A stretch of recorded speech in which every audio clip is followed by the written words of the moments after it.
Nabi pernah bersumpah, sesiapa yang berdoa dengan doa ini, nescaya Allah pasti akan makbulkan.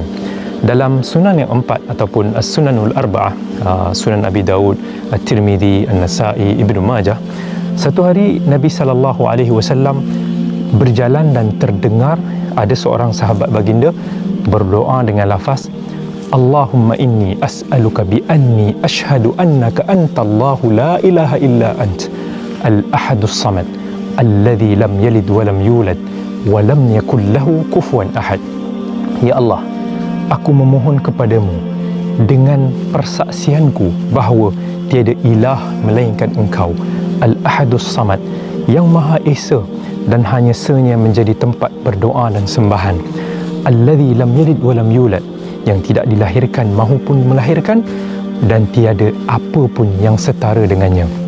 Kemudian Nabi SAW mengucapkan, laqad sa'ala Allah bismihi alladhi idza su'ila bihi a'ta wa idza du'iya bihi ajab.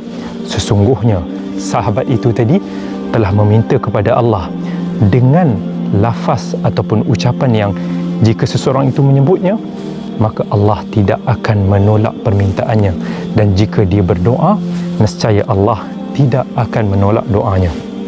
Jadi setiap kali kita nak berdoa kepada Allah, jangan lupa untuk kita mengucapkan lafaz doa ini. Insya-Allah Allah pasti akan makbulkan, selagi mana kita tidak melakukan perkara-perkara yang boleh menghalang doa kita.